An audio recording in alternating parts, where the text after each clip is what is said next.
No vídeo anterior eu mostrei para vocês duas pesquisas presidenciais e, como eu disse, somente uma poderia estar certa. Começando pelo Datafolha, que mostrava o Lula com 50% dos votos e o Bolsonaro com 36%. Depois eu mostrei a Brasmarket, que mostrava o Bolsonaro com 45,4% dos votos e o Lula com 30,9%. Ou seja, as duas pesquisas mostravam resultados totalmente distintos e sabe qual estava certa? Nenhuma das duas. Ontem tivemos a votação e vimos o Lula com 48,12% dos votos e o Bolsonaro com 43,4%. Ou seja, uma disputa muito grande e nenhuma pesquisa mostrava isso. Aliás, teve uma que acertou. O Paraná Pesquisas mostrava o Lula com 47,1% e o Bolsonaro com 40%. E essa pesquisa ainda acertou no sentido de que Simone Tebet ficaria acima do Ciro Gomes. É claro que a pesquisa não cravou exatamente qual seria a porcentagem de cada candidato,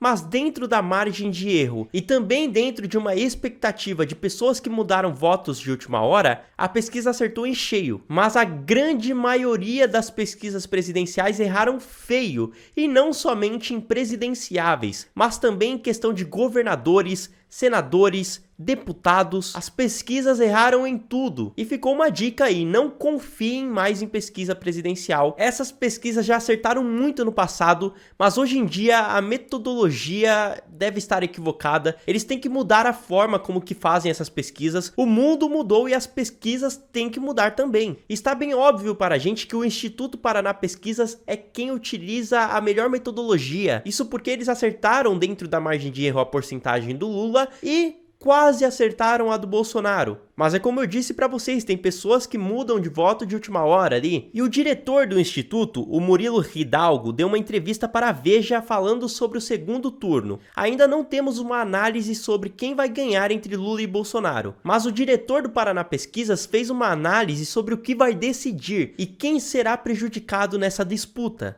Os votos que restaram agora, em sua maioria, são nem-nem, não vão nem um nem outro, principalmente os do Ciro Gomes. Dos votos da Simone, a grande parte, cerca de 70%, também será, em um primeiro momento, nem-nem. Em um segundo momento, sim, vão decidir votar em alguém.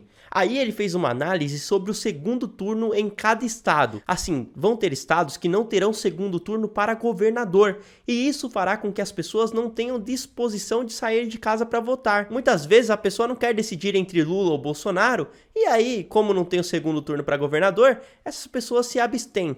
Outra coisa que ninguém está falando, sabe o que vai decidir a eleição no Brasil? A abstenção. Nos estados onde não tem segundo turno, a abstenção é de 10 a 15%. Então precisamos fazer a conta. Quem mais vai perder e quem mais vai ganhar? O fato de não ter segundo turno em Minas ajuda a quem? Porque vai ter mais abstenção em Minas. O fato de não ter segundo turno no Paraná vai prejudicar o Bolsonaro. No Ceará, sem segundo turno, vai prejudicar o Lula. A eleição fica fria. O mundo político viaja, relaxa. Precisamos fazer as contas ainda. Ou seja, segundo o diretor do Paraná Pesquisas, ainda terá um levantamento sobre o segundo turno, levando tudo isso em consideração. Aqui no site do TSE, com 99,99% das urnas apuradas, temos o Lula com 48,43%, ou seja, matematicamente só faltaria aí cerca de 1,7% para ele ganhar as eleições. Mas como eu disse, não é tão simples assim. Os votos nulos e brancos mudam muita coisa, e esses votos podem agora migrar para algum candidato. E então não tem como dizer que quem ficou em primeiro no primeiro turno vai ganhar no segundo. Ou pode ser que aconteça também. Daqui a pouco teremos uma pesquisa